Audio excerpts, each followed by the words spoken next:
How y'all doing? For this review, I'm going to go over a book of short stories written by a man named Robert E. Howard. For those of you who don't know, Robert E. Howard was a pulp fiction writer from Cross Plains, Texas. Throughout his short career, he was publishing a whole slew of stories for the pulps. Most of his famous ones would later be put into the genre of heroic fantasy or sword and sorcery, but he also did horror stories. He did westerns, boxing stories, just adventure yarns, as to where nothing spectacular, just high adventure in faraway lands or even west, wherever he could try and tell a story. A lot of his famous characters were larger than life individuals that stood the test of time.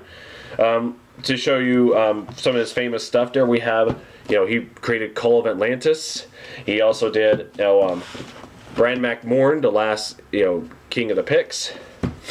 He did Solomon Kane. This was his first successful character of the adventurer Puritan. But his most famous work, as some of you may know, and that is Conan the Cimmerian, or Conan the Barbarian, as some of you may know him. This was his biggest success until his death in 1936. But when you write for the pulps, you have to really keep cranking out those stories in order to get paid. This is at the time when you turn in a story for the pulps. You were usually paid about a penny a word. Think about this: a 5,000 word story. Just moved to decimal places twice, and that's $50. That's nothing much today. But back then, that's not, that may not be get rich money, but it was enough to where you keep doing it, you could earn a decent living. Now, Howard, did a decent living. I guess if you look up Wikipedia, they showed the inflation of how much he was making as he kept going. And Weird Tale still owed him money before he died.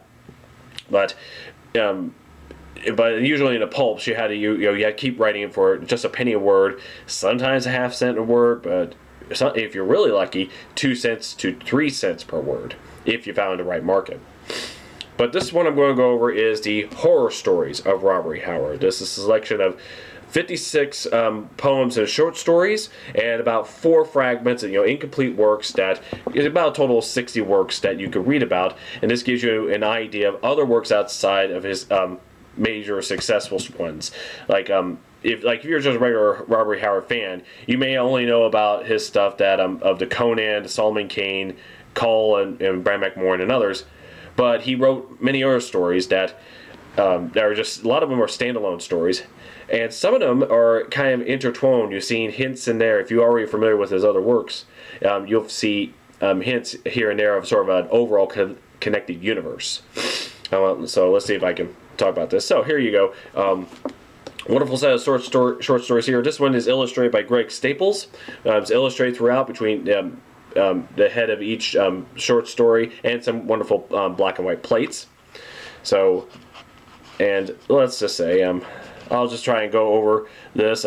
As a lot of these are standalone, but some of these are from other works. Like there's a couple of Solomon Kane stories in here. You'll find a couple of stories that are connected because they all take place in the same town or something like that. Well, there's no there is a Bran Mac Morn story. There's also, because of that, Robert E. Howard came with his own world, I guess, based on working on certain theories he was on about the Picts and how they sort of degraded themselves over time and became the basis of leprechauns and dwarves and stuff like that. So with his ideas, you kind of see that, and he creates a few horror stories on that.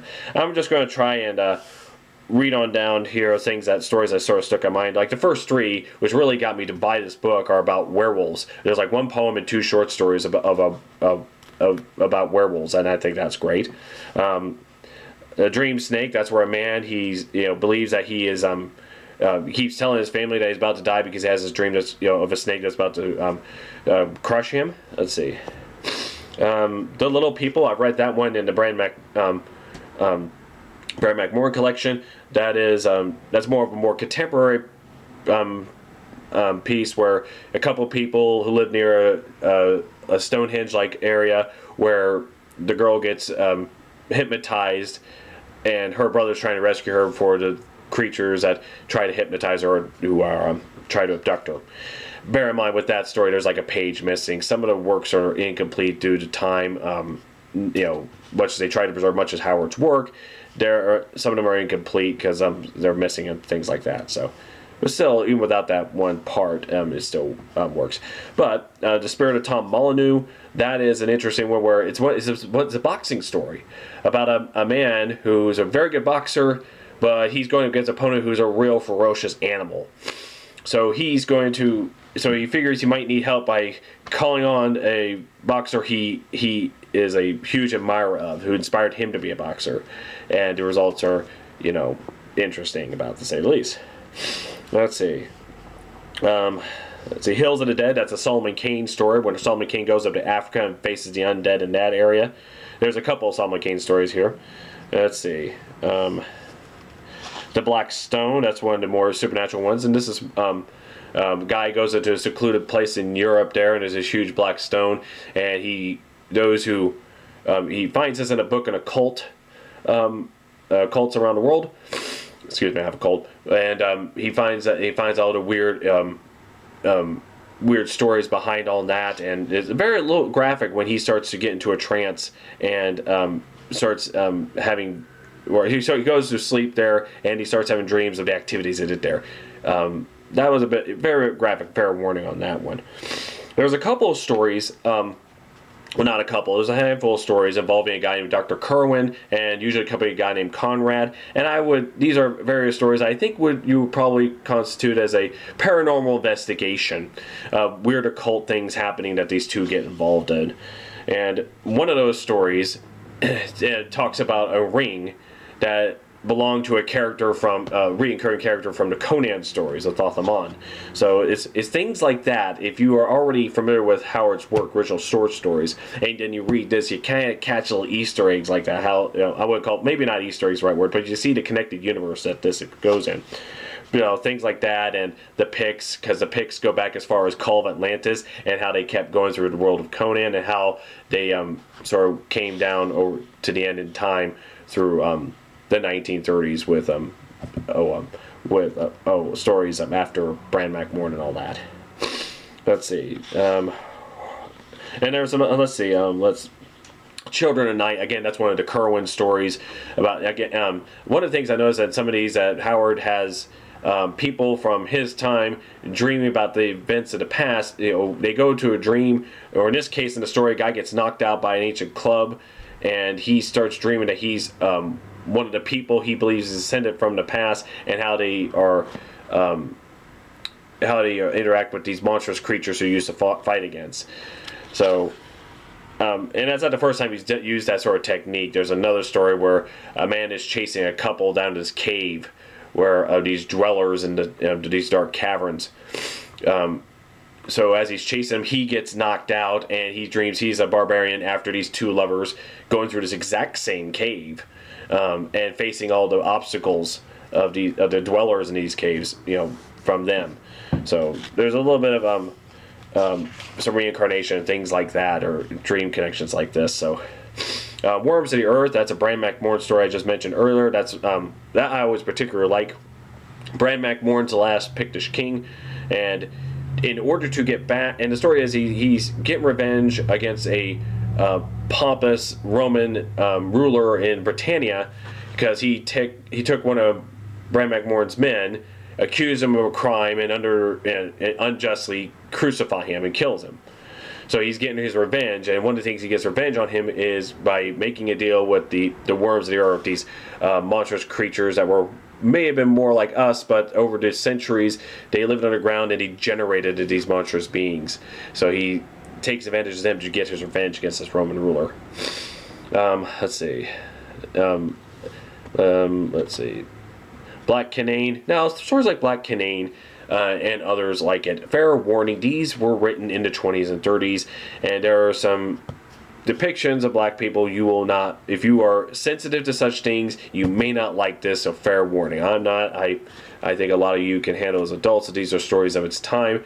If this was stories written today, just trying to do for shock and horror, probably would not be looked well upon. The way I sort of look at it, regardless of what reviews Howard had, it wouldn't be the time period without people like these written into stories. So I don't take this as a way to adopt any aspect of how these people are. Bear in mind, protagonists and and characters are not people you necessarily emulate. They're just people you're following along to get into the story. Pigeons from Hell, that's one of his famous supernatural murder mysteries. In fact, that story they adapted into a small television episode, Boris Karloff's thriller. In fact, I was able to find it on YouTube, so you should be able to find it. Follows the same routes, but I think the short story is better. I know that's kind of cliche to say, but the last story, well, one of the last stories, The Fire of Ashurbanipal. That's involves another character that Howard's written, El Borak, and that one has I've read that one in. Oh, I can't remember where I read that. Well, it was a collection of Cthulhu Mythos stories. Bear in mind, Robert E. Howard was one of the original Circle writers during H.P. Lovecraft's time that involved the Cthulhu Mythos. So, sorry if I don't go through too much of everything. I'm just trying to quickly go through this list and the various stories that he did. As I was saying, there's 56 of them, stories and short stories and poems. And if you haven't experienced Robert E. Howard's writing, you may consider him a bit bombastic, but also he's you can definitely tell the passion he has in trying to create mood and atmosphere for all this. Then he puts those same elements into his adventure stories, like Solomon Kane, like Conan, and all the others, and that's why it made him stood out at the time from the other writers that liked him and tried to bring him up to this day. Now, because a lot of people, when they think of fantasy, and they think that it all started with Tolkien in today's fantasy, and not necessarily so. I've had some people argue with that. Tolkien was the reason modern fantasy came today. He was one branch of an entire tree of that genre. You got to go back because you have the branch from Tolkien. He had a branch, and from his works, you have all the things derived from that. But also of another branch, you have Robert E. Howard, who was before Tolkien, and he had his way of taking and elements of myth and everything, and making it his own. And he and his stuff of Conan and Solomon Kane and Kull and all that. And if you want to go back further between the two of them, you go and you could probably read like Lord Dunsany.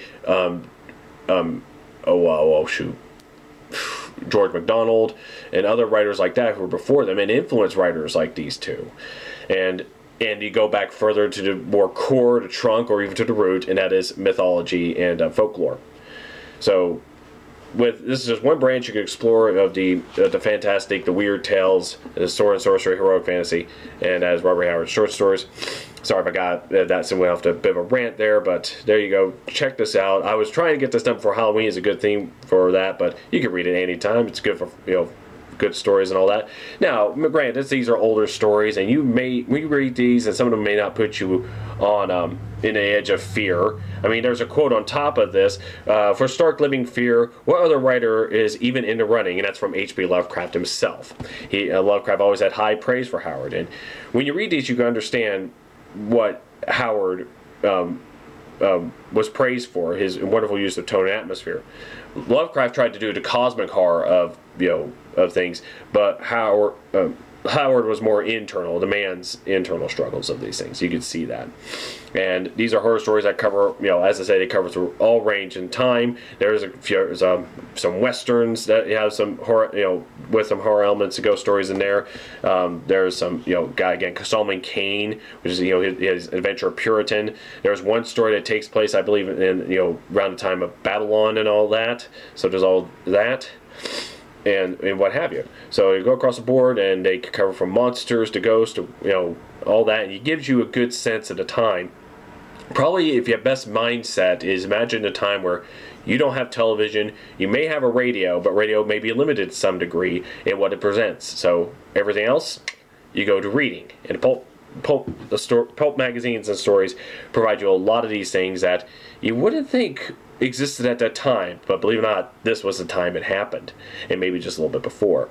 So, and you'll get that when you pick up this book and start reading it.